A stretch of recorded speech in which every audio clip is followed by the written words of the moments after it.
¿Sabes qué hacer en caso de que una persona de tu entorno presente conducta de riesgo suicida?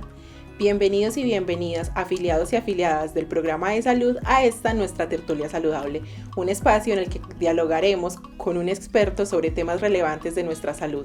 Hoy precisamente nos acompaña el psicólogo Mauricio Gómez, magíster en neuropsicología clínica. Bienvenido, Mauricio. Muchas gracias, Karen, y un saludo a todos los afiliados. Bueno, Mauricio, cuéntanos, ¿qué factores de riesgo existen o podemos tener como presentes con respecto al tema de conducta de ideación suicida? Bueno, en primer lugar, antes de identificar los factores de riesgo, es muy importante entender que la conducta suicida es una conducta muy compleja, que no es fácil de abordar y no es fácil de entender.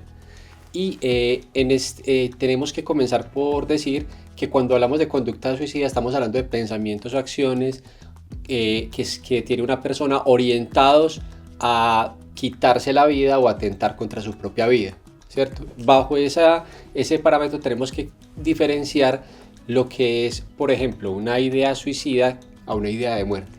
O sea, no es lo mismo querer morirme, que a muchos nos ha sucedido que ante un suceso difícil de la vida, alguna situación compleja, incluso decimos preferiría estar muerto o que es algo pues ocasional. Es diferente decir preferiría estar muerto a decir yo quiero atentar contra mi vida. Lo uno es una idea de muerte que es común, que evidentemente hay que prestarle atención, pero reviste otro riesgo diferente de una conducta suicida, que es cuando hay una intencionalidad para querer atentar contra el propio bienestar, contra la propia salud, contra la vida, ¿cierto?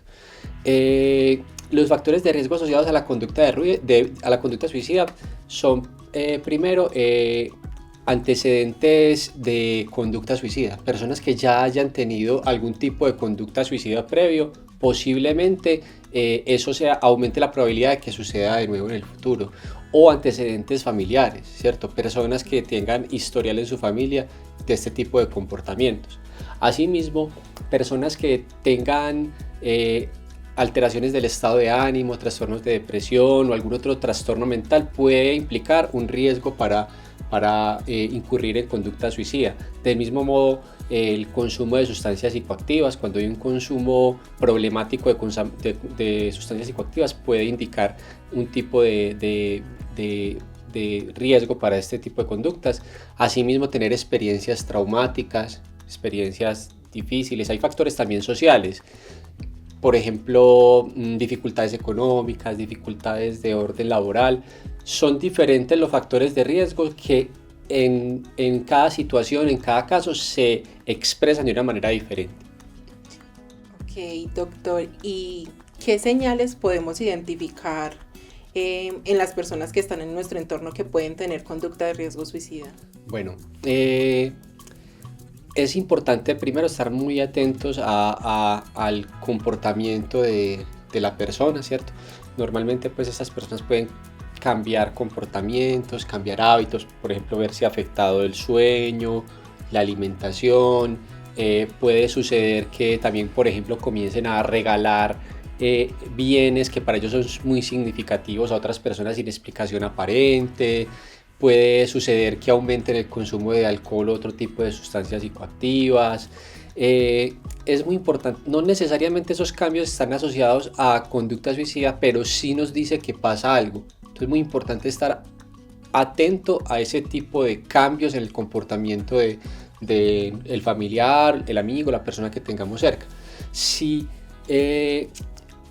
intuimos que puede haber conducta suicida, también es porque también conocemos que hay ciertos antecedentes de la persona que pueden acercarla a este riesgo, como por ejemplo tener un trastorno mental de base, ¿cierto? Personas que ya tienen un diagnóstico establecido, personas que por ejemplo ya tienen un diagnóstico psiquiátrico y están con un esquema de medicación o tratamiento psicológico y abandonan el tratamiento. Entonces puede que el curso de los síntomas comience a empeorar con el tiempo. Entonces hay que estar muy atento a todas esas señales en las personas que tenemos alrededor para poder identificar ese riesgo. Mauricio, y entonces, ¿cómo podemos ayudar o intervenir cuando vemos que una persona de nuestro entorno presenta como intenciones de agredirse a sí mismo?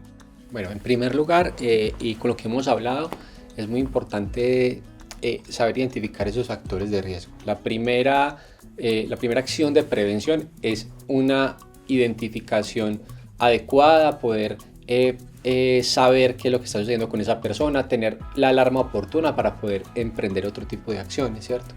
Es importante acercar a esta persona a tratamiento profesional especializado, ¿cierto? No tenemos que saber cómo solucionar esa situación. Lo que podemos es acercar los medios a esa persona para que reciba esa ayuda. Una persona que está en esa situación puede ser muy resistente. Entonces, a veces toca ser un poquito insistente para que acercarla al psicólogo, acercarla al psiquiatra, acercarla a urgencias de ser necesario, acercar los mecanismos de atención en salud necesarios y suficientes para poder abordar la problemática de la manera más óptima y eficiente posible, ¿cierto? Es importante también crear un entorno seguro, ¿cierto? Que la casa sea un entorno seguro, obviamente con la acogida, la posibilidad de escucha, la posibilidad de expresión de las emociones, que la persona se sienta en un lugar seguro, confiable, para poder hablar abiertamente de estas situaciones, porque cuando alguien experimenta este tipo de conducta o este tipo de idea, entonces siente miedo también de expresarlo por la reacción de los otros. Entonces es muy importante tratar de entender que el hecho de que aparezca un tipo de ideación suicida, por ejemplo, no significa necesariamente que la persona lo vaya a hacer, ¿cierto? O a veces incluso sucede que hay personas que creen que tienen una ideación suicida, pero como dijimos al inicio, lo que tienen es una idea de muerte, es decir, ganas de morir. Si no, me quiero morir, pero no quiero atentar contra mi vida. Entonces, la misma persona que siente eso cree que el deseo de morir es una idea suicida, y no. Entonces, tener formación adecuada sobre esto, poderle explicar y bajarle la ansiedad a estas personas sobre lo que están experimentando puede ayudar mucho. Con personas que ya tienen un riesgo mayor, como por ejemplo personas que ya han atentado contra su vida, personas que han tenido algún tipo de verbalización dirigido hacia acabar con su vida.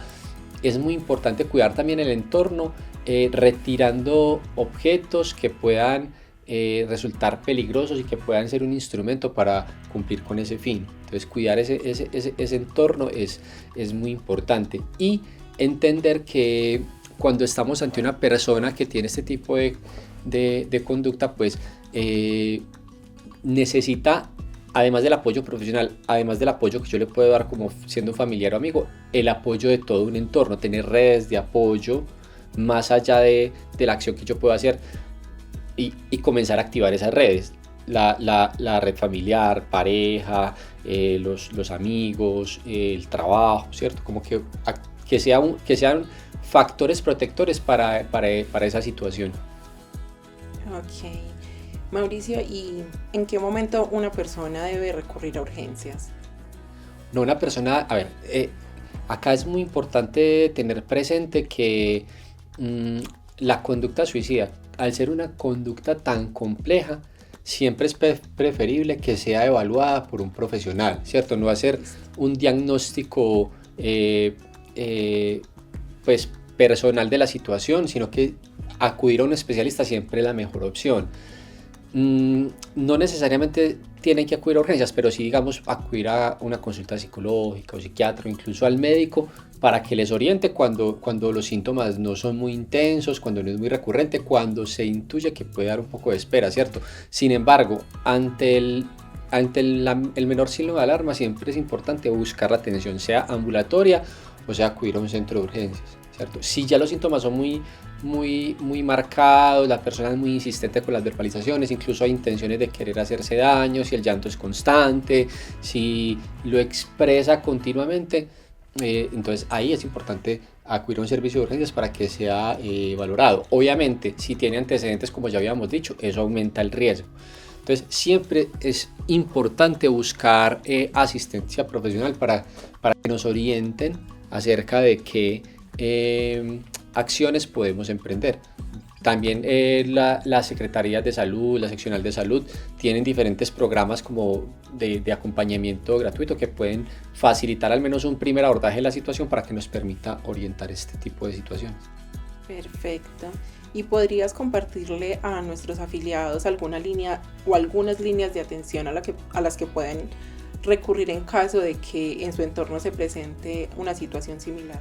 Claro, a nivel de Antioquia, la seccional de salud tiene disponible una línea de atención en salud mental que está disponible 24 horas al día, 7 días a la semana, que es la línea de salud para el alma.